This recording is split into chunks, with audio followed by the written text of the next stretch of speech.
नमस्कार मित्र.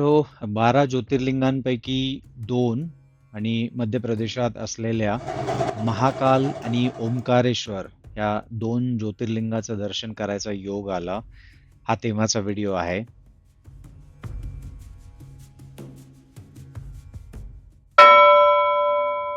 हे आहे उज्जैन मधलं खूप प्रसिद्ध असलेलं महाकालेश्वर मंदिर.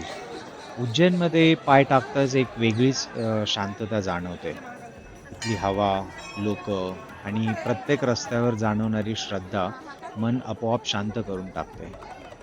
महाकालेश्वर मंदिर म्हणजे फक्त दर्शन घेण्याची जागा नाही. असं म्हणतात इथे वेळ थांबते. महाकाल म्हणजे काळावरती राज्य करणारा देव. रात्री देखील जागे असल्याचे मानले जाणारे हे एकमेव ज्योतिर्लिंग आहे. महाकालची भस्म आरती पहाटे 4 वाजता होते आणि चितेच्या राखेने केली जाणारी ही जगातील एकमेव आरती आहे.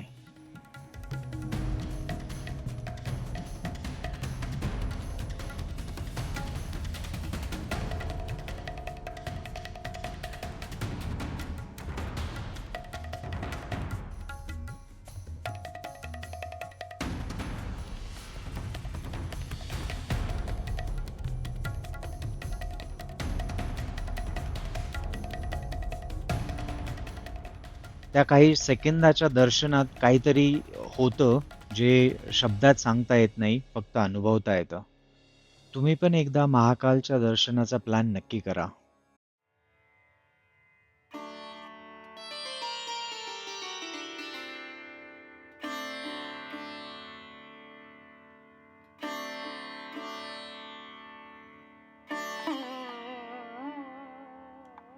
ओंकारेश्वर मंदिरापासून अगदी जवळ असलेले एक खूप निसर्गरम्य ठिकाण म्हणजे संगम घाट. नर्मदा आणि कावेरी अशा 2 नद्या इथे येऊन मिळतात.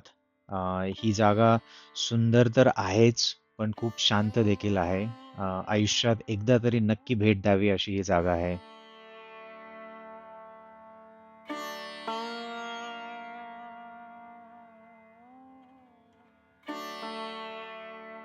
व्हिडिओमध्ये तुम्ही बघू शकता इथला निसर्ग किती सुंदर आहे. पाणी अगदी काचेसारखं स्वच्छ आणि निळं आहे आणि हीच ती जागा जिथे दोन्ही नद्यांचा संगम होतो. उजव्या हाताला तुमच्या जी दिसते ती नर्मदा, डाव्या हाताला जी दिसते ती कावेरी नदी आणि हा तो घाट, फेमस संगम घाट मध्य प्रदेशमधला.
जगातलं एकमेव असं मंदिर जे ओमच्या आकाराच्या बेटावरती आहे ते म्हणजे ओमकारेश्वर.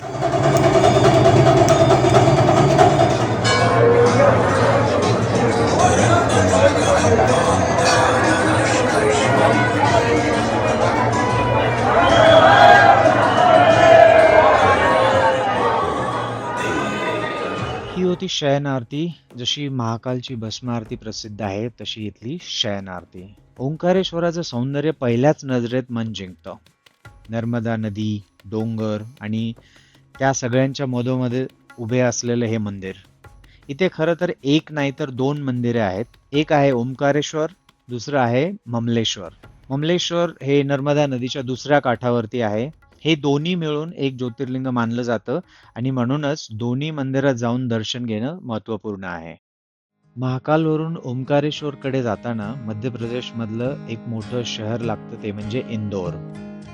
छप्पन दुकान नावाची इथे एक प्रसिद्ध खाऊ गल्ली आहे. तिथे काही चविष्ट पदार्थ फॅमिली सोबत ट्राय करायला मिळाले.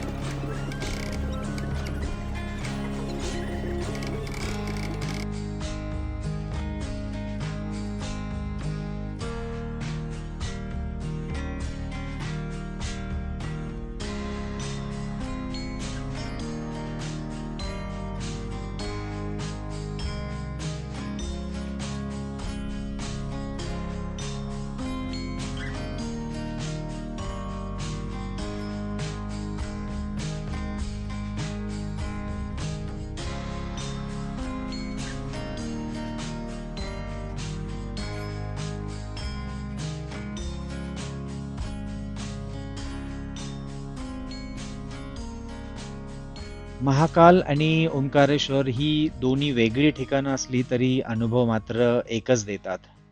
नम्रता, स्वीकार आणि शांतता.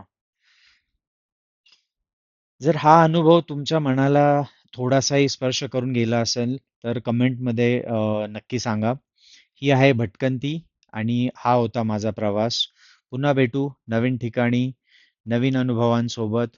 तोपर्यंत आपली आणि आपल्यांची काळजी घ्या. हर हर महादेव.